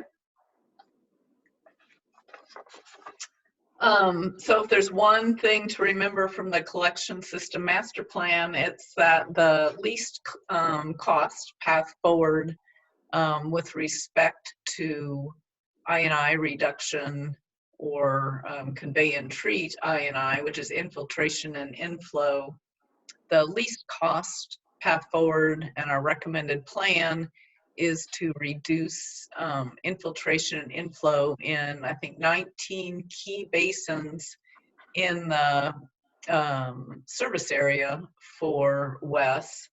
So 65% reduction in I&I in 19 key basins. And in fact, the outfall as planned is a 7.5-foot diameter pipe from Tri-City to the Willamette River. That assumes 65% reduction in 19 key basins. It's sized for build out, but only with that I&I reduction. Next slide. This slide shows a little bit what I'm talking about, and that is in the upper left, if we continue with no I&I reduction, we need to size this outfall for 400 million gallons a day. In the lower right, With the I&I reduction, the outfall is actually sized for 175 million gallons a day out of the Tri-City plant. So that's the project, and I'll introduce Jeff Stollard. He's the project manager for the outfall. Thanks, Lynn. We can go to the next slide, Kevin. Yep. So as Lynn mentioned, we started off this project with a routing study. We really needed to go back up to. We really needed to figure out what's the best way to get from the plant out to the river from a cost perspective, from a hydraulic standpoint, and from outside stakeholders in terms of who would be in our alignment. So the first step was to break the project into 3 separate pieces. We did some early coordination with the Cove development, which is a residential condo commercial development to the west of our existing facility. And after looking at 4 different routes to get us out to the Main Street roundabout, we landed on the least cost and easiest to construct solution, which was to run down the old Agnes alignment, which is when the city got rid of that, that's now a Wes property. So that's staying on our property all the way down to the end run there at the Main Street roundabout. You can go to the next slide. The second segment of the outfall looked at was how do we get from there down to the river. There was kind of following Main Street, which parallels our existing outfall, was a much longer run and hydraulically drove the pipe to be much larger, was not a preferred solution. So we looked at staying close to I-205 and hugging between the shopping center and the 205 interchange there, where we landed with our second segment ending at the Cloverleaf there on the I-205. While we were looking at these routes, we did a lot of coordination with ODOT, working with them, gathering information that they had on all of their I-205 Abernathy Bridge projects. They shared all of their boring information, survey and everything. So we've been in close coordination with the ODOT team on this project. And then the next slide. And the final destination of our pipeline is obviously out into the river. And to find the location, there was some in-water river survey work done to look at the bottom of the river and where would be the best place, mostly from a depth, but also what is the riverbed made of, large boulders and cobbles and things of that. We want something that doesn't move or doesn't change the bottom very often, so that we don't bury our diffusers. So where we landed was right outside of the John Storm Park, straight across from the John Storm Park as our preferred alignment. As I mentioned, we did a significant amount of coordination with ODOT. We were looking to see if maybe we could minimize impacts to the public and build our outfall at the same time that ODOT was doing the Abernathy Bridge project. Upon evaluation, that was a higher cost solution, and there's a lot of uncertainty to the funding for ODOT on when that bridge project would go. So we have elected to move forward with our own alignment, decoupled from that project from a cost savings and also the uncertain schedule that ODOT had. So this is the preferred choice would be on our own, permitting our project out to the river. We can go to the next slide. So the one question we do get asked when we look at putting a pipe in the river, of course, that area of the river, there's a lot of people that like to fish that area, and it's a stretch that's used a lot. And so what would be the impacts? What would be actually in the river? And so the diagram on the left kind of shows that our pipeline would actually be buried underneath the river. What would actually stick up into the river is just these black tide flex valves. And so this valve is just a check valve that lets water go out, but doesn't let the river water come back into our treatment plant. So it's a one-way check valve that allows water to go out to the river. That is built as a breakaway. If there's a log that comes down the river or something like that, that would take it, wouldn't damage our pipe, that would fall away, similar to like a fire hydrant in residential neighborhoods. There would be about 20 of these diffusers sticking up out of the bottom of the river. Next slide. So that's kind of what we've done to date, and where we're headed next is we're in the process right now. As Greg mentioned, our preferred alternative construction would be to tunnel underneath John Storm Park and not open up the park. One of the things we're evaluating right now is collecting some geotechnical information to understand what the underground surfaces or what the underground conditions are, to see if we could in fact tunnel a pipe of this size and material through the materials that are below ground. Mostly there's a sand layer that's concerning for that type of construction. We need to finalize the sizing of the pipe. Right now, as Lynn mentioned, it's a 90-inch diameter pipe, so a very large pipe, and hydraulically we need to settle on the material. Different materials have different abilities to convey water, so we're settling on that. And the reason we're out in front of this and need this to come online in 2024 is the permitting. This will take probably close to 2 years to get all the necessary permits in place, environmental and otherwise, to build this. And so we're building currently a permitting strategy with dates and times and a schedule for when we need to get permit applications in to meet our schedule on this, so we have the capacity necessary. And one of the reasons we're here is, obviously Greg mentioned, there's a vote of the people required, because we will need an easement across the John Storm Park at Oregon City. So that is one of the biggest next steps before we can really kick into further design, is to get that clarity and get that approved from the city. Next slide. One final thing that maybe some people have seen in and around is DEQ has looked at a cold water refuge area of the lower Willamette. They just released a study here recently that indicated that the Clackamas River is the largest cold water refuge. And for the cold water refuge, it's all about the salmon and fish spawning and migration up and down the Willamette River. Moving our outfall further towards the bridge would actually reduce our impacts from our existing outfall to any cold water refuge, making it better. So this is when looking at it from this perspective, it's also a preferred location. And with that, since this is fast moving and November election will be around the corner, I'll turn it over to Shelley, and she can talk a little bit about what our public outreach looks like and what our plans are to move this forward to get on the ballot.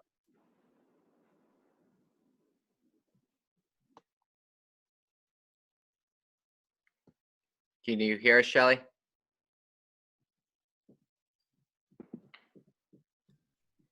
Thank you, Kevin. Thank you, commissioners. As you can imagine, engaging with the public is a very important part of this project. So once we receive direction from you, the Board of County Commissioners, and the Oregon City Commission, we have developed a very comprehensive public involvement plan. For the sake of time, I've provided you with an executive summary that's in your packet.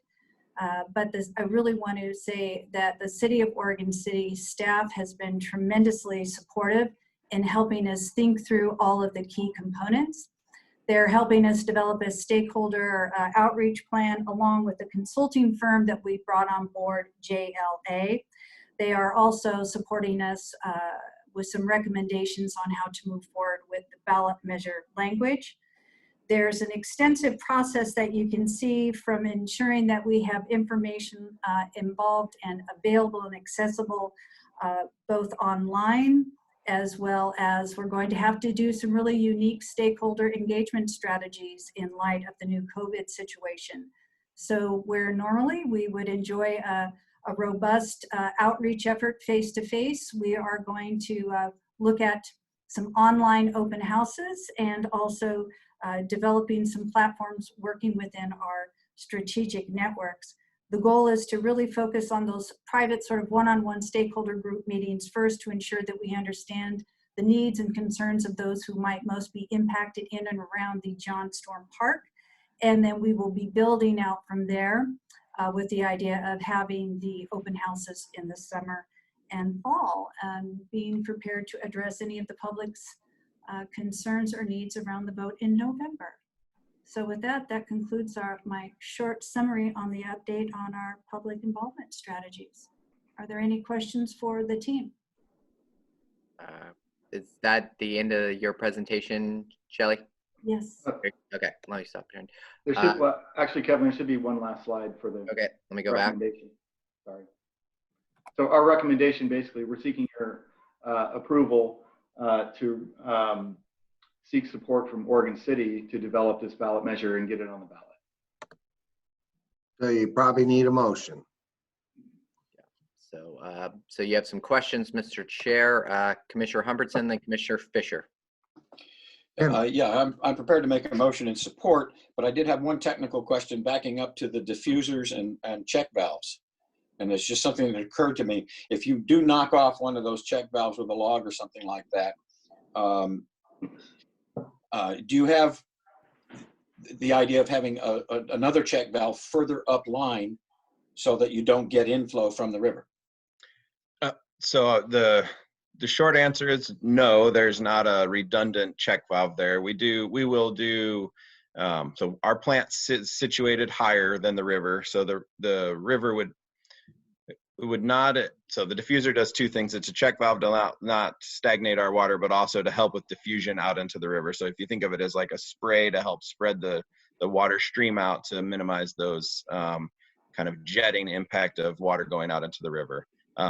Wouldn't flood back into our plant and cause us any significant issues unless the river obviously was at a much higher flood elevation. Okay, I was just kind of curious about that. Thank you. Yeah. Commissioner Fisher? And one more thing, we do inspect those. Part of the requirements is to go down and we hire divers that go down and do a visual inspection on our outfall every several years. That's a requirement from DEQ to monitor the condition of our outfall in the water so that we would know if something would happen, we would get it addressed at that time. Right. Plus there's 20 of them. So it's not like we have one big 90-inch opening. Those are 18 to 20 inches in diameter. Sonia? Yeah, I'm just curious. I understand that the cost is just a little over 21 million. It's in the capital improvement plan. I'm just curious about the financing. There'll be bonds requested? How's it being paid from the ratepayers? What's the financing mechanism? You want to take that, Lynn, or you want me to? Go ahead, Greg. Well, so it's part of our 5-year capital improvement plan, which we fund. We've got a certain amount of system development charges that we tap for something like this because it's definitely related to growth. How we finance it, we have cash. We may use a portion of cash. State revolving fund loans are the most likely mechanisms. Mr. Chair, Commissioner Savas. But wait, so are we you said loans, like how much are we borrowing? I'm just curious about that. I don't know the exact numbers on this particular project. It will be some combination of system development charges that we have in hand, cash that we have on hand in our construction fund, and some portion of financing. But I can get you the answer to that, but I don't know that we've penciled that out on this particular project yet. We have not yet. Yeah, it's part of a $250 or more million 5-year capital improvement plan, and we will fund that kind of as needed as we go along. Thanks, Paul. Yeah, I just want to build on the finance piece as well. Of course, the districts make up WES, so they're independent of the county financially. So I'm not too concerned about the bonding element, but I am concerned a little bit about the recent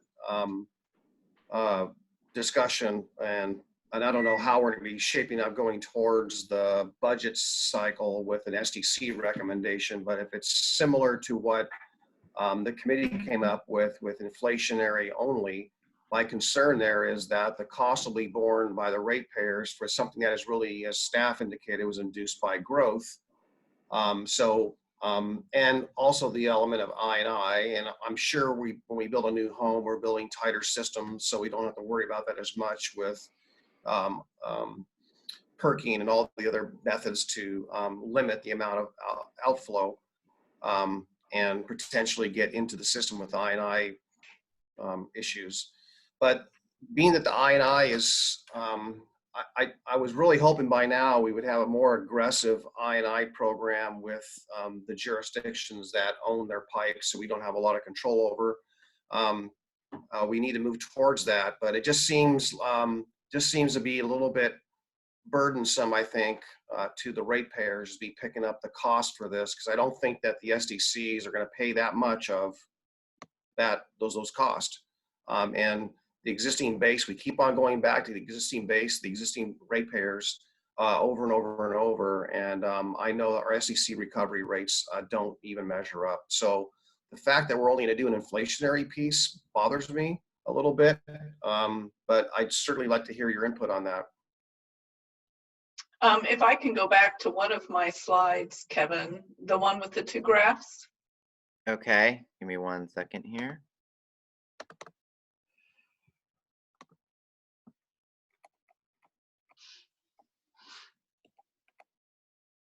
There you go, that one.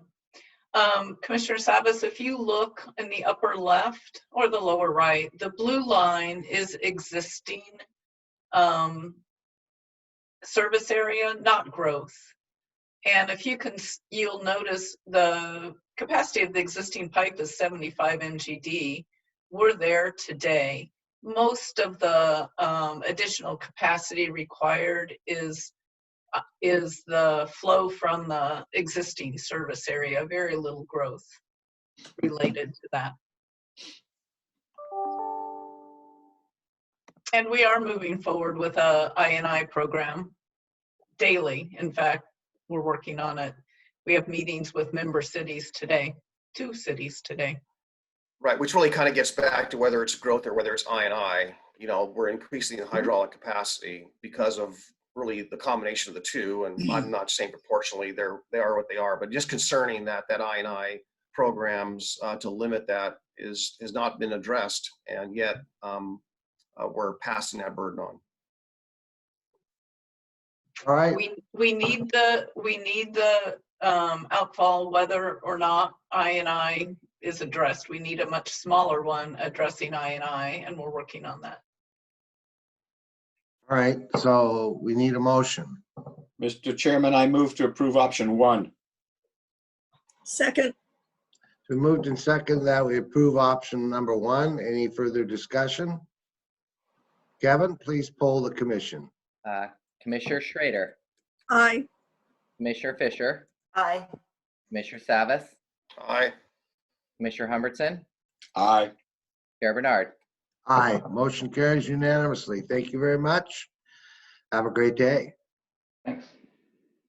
Gary? So commissioners, going back to the issues list, all we have left is commissioner communications. All right, who'd like to start? I'll go ahead. Ken?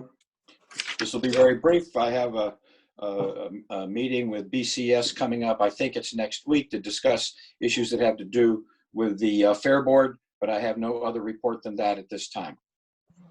All right, next, Martha? I just have one comment that I'm worried about.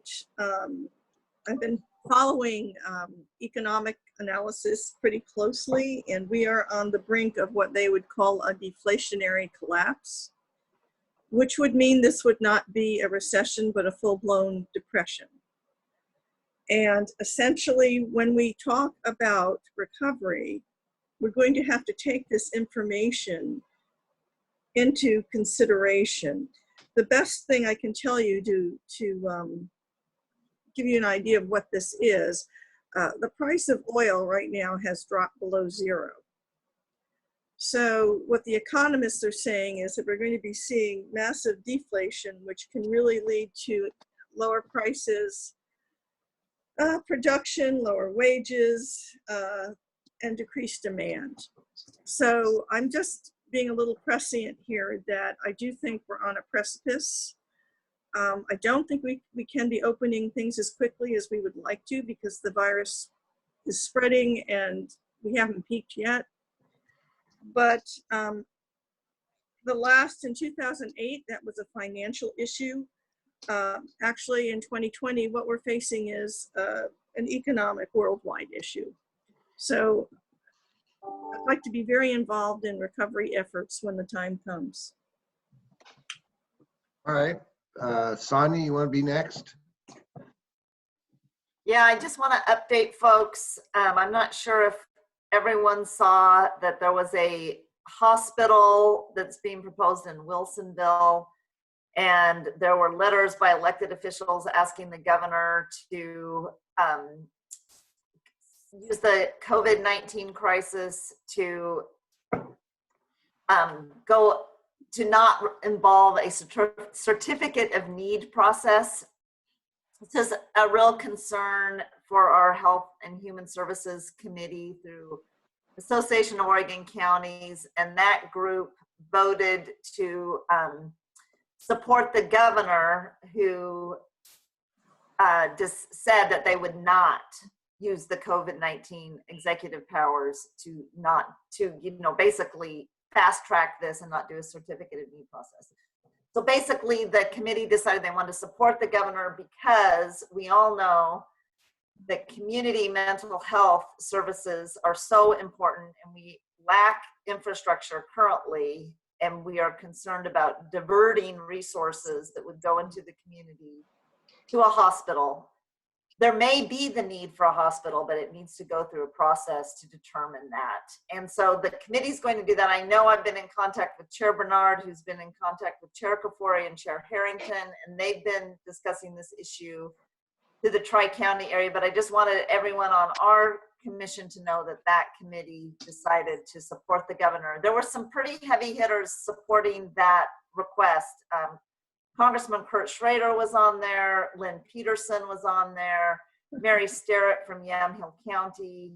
I can't think of all of the politicians that supported that, but they weren't people that are heavily involved with the mental health needs of Oregon or our community. So that is going on. I want to make sure everybody knows. So I just want to add to that. We talked a little bit about it last night. Tuesday, both have their meetings on Tuesday, and they will discuss that and determine whether they want to send a letter in opposition or probably more on the lines of you saying they need to follow the process. So they will be discussing that today, both of them at their Tuesday work sessions. So Paul. Yeah, I want to Can I just finish up with that? If the other two counties decide, can we get some direction from our commission to join in on that? Or Jim, is that just something that you would do as chair? Well, we've already agreed not to support. Right. So the question is, do we want to, I mean, my recommendation is that should the other two support a letter saying follow the process, that we should do the same. Okay, well, do we need to all of our commissioners to support you in that, or is that just something that you as chair would do? Because I expect it will happen after this meeting and before Thursday, because the timing is pretty important on this. It's quick. Well, I would say it's they're all talking to their commissions, so right. I would request the support of the commissioners to write a letter saying just follow the process, should they decide to do that. Okay, well, can I make a motion then to give you that authority on behalf of the commission, that if the other two counties, Multnomah and Washington County, are going to send a letter supporting that they go through the certificate of need process, that we also join in that effort. I think Paul's trying to ask a question about this. Okay. So I listened on that phone call, and this issue with the hospital in Wilsonville, or proposed hospital in Wilsonville for mental health, has been going on for a long time. I don't understand, and maybe if you got information, Sonia, or anyone's got information, I don't understand what the hang up is. I keep on hearing go through the process, go through the process. Oregon ranks 50th in the nation for mental health services and capacity. We do a very poor job of it, right? So here we have a facility being proposed to increase our capacity, and we're fighting it, which I don't understand. Okay, Well, I don't understand that. I can explain it. Hang on. Okay. And the other element of this is that I just lost my train of thought, Jim. Sorry. So we, and I heard people advocating for it. I just say that Salem, the Salem area, for example, which involves other counties, they are part of a health system and a mental health system that I'm pretty impressed by, actually. Salem, Polk County, I'm not Salem, but Marion County, Polk County, and one other county. So they're actually ahead of us. So here we have a chance to move the needle on this. And I'm not, maybe Jim, if you can explain that, but if we're to make a motion or we're going to have to make a decision, I would certainly want to have some material to do that as intelligently and informatively as possible. Well, we have had Richard Smith address this. There's a couple of problems. One is it's a for-profit. It's not county or a joint county endeavor. The other is that I don't want to get myself in trouble, but the record has not been that good for this organization. And Richard Swift and other folks in the mental health arena in our county and others do not support for-profit mental health facility in the area. Well, isn't Kaiser and Providence and all those for-profit? No. So any private healthcare providing healthcare and computer science capacity is something that we won't support. Can I just chime in here because we're going too deep on this? All the concern is using the COVID-19 crisis to fast track a hospital and not go through the regulatory process that is designed to create accountability. That's all that the issue is right now. We're not debating, do we want this hospital? Do we not want this hospital? It's just, do we go through a process which defines what the need is for our community? That's it. Yes. Mr. Chair, Commissioner Schrader. Commissioner, your mic's off. I was under the understanding that our head of human services was okay with this, number one. So I'm finding this interesting. And number two, if we have such a need for mental health capacity, they have to prove we have a need for mental health capacity. That's. Yep, that's the law. I'm all about process, but we're going to say no to something that could potentially increase our capacity, and it's being politically manipulated because of COVID-19.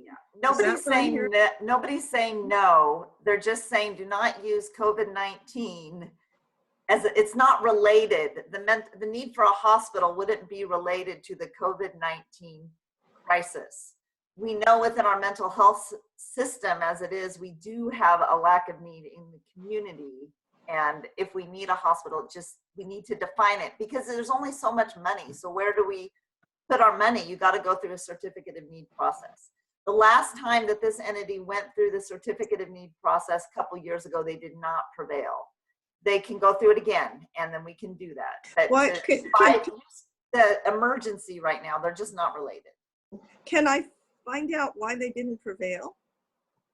Yeah, Mary Jo actually sent me an article from a couple of years ago. So if she's listening, if she could forward that to the other commissioners, that would be great. I would like to see that because and why would I get the impression that Rich Swift was okay with this? I mean, that was kind of what. They've been after me for quite a while to support them. And Richard Swift has told me not to.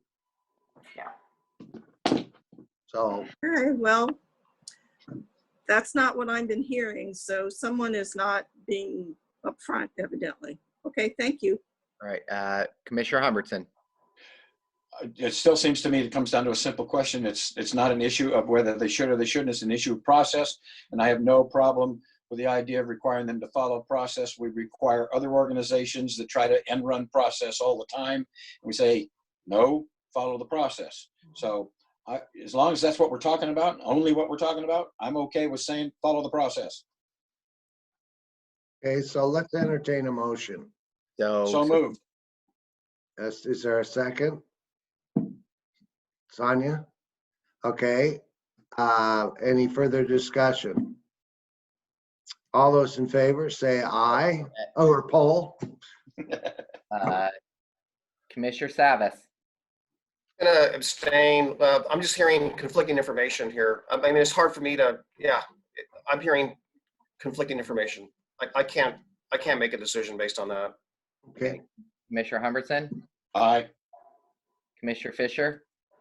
And I really do think the commission needs more information on this, Gary. So if we could arrange for Rich to talk to us, that would be really good. But an aye for this. Okay. Commissioner Schrader. I'm going to abstain as well. I find it hard to believe that we're not going to have mental health fallout, quite frankly, with what we've been dealing with this virus. I worry about that. And I also feel like I've been getting unclear signals one way or the other. So I'm just going to back up and I'd like to get more information. Okay. And myself, I'm not going to send the letter unless the other two commissions support it. Support sending a letter. Otherwise, I'm not going to send one. So just so you know that. All right. Okay. So motion carries. Yeah, the only thing I just want to add, and just building on that, you know, I don't have an issue with having Rich come and talk to us, but I want more than just someone to come and talk to us. I would really want some documentation and so forth, because it sounds maybe that this is political, maybe, so I don't understand what's going on, but I want to get some hard information. But what I heard on the phone yesterday in the conference call was proof of need. We're 50th in the nation.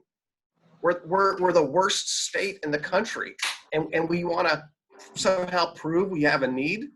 I mean, it's self-evident. Yeah. All right. Thank you. What else, Gary? We're still on Commissioner Communication. Oh, so Paul was next. Yeah. I wanted to talk last week during our town hall, the issue came up about distance learning and the need for broadband. And we got a school district member call us, Mitzi Bauer. I just want to let you know that I did reach out to her and the superintendent and Comcast, and they do have a very, very attractive program that a whole bunch of school districts in the region are jumping onto right now. I believe Beaverton, either last night or tonight, will be approving the same thing. It's been so successful that Comcast extended the deadline. And I just got some information that CenturyLink also has a program. So that's kind of good news. I'm not going to go over the details. I don't have all of them anyhow, but I just want to let you know that I did follow up on that. And so I think that's a whole lot of energy moving towards that between distance learning and telemedicine and all the needs. I think that we've got an opportunity here nationwide, and especially here in Oregon, to make a better case for it being somewhat of an essential utility. That's what I have for today. All right. I'm good. Thank you very much. And so we're done for the day, right? We have strategy next. Strategy next. You do have a listening session this afternoon, but you have no more meetings until tomorrow, where you have your quarterly budget meeting. Yeah. All right. I thought that was Thursday, Gary. Yeah. No, it's tomorrow. Yeah, Ms. The Schrader. quarterly budget meeting's tomorrow. Yeah. The listening session is Thursday. It's Yeah, Thursday. the listening session is Thursday. Yeah, it was originally Tuesday and it was moved to Thursday, so that's confusion. So I'm sorry, I'm looking at an outdated agenda. I apologize. So I guess so. I'm looking at the actual policy session. It says it's tomorrow. Yeah. All right. So the quarterly budget meeting is tomorrow. The next listening session is Thursday. Okay. Listening session. All right. So now we got the budget committee and the quarter listening session. We're confused. All right. Thank you. And Martha, guys, we'll see you at the strategy. Right. Thank you. Thanks. Bye-bye, guys. Bye.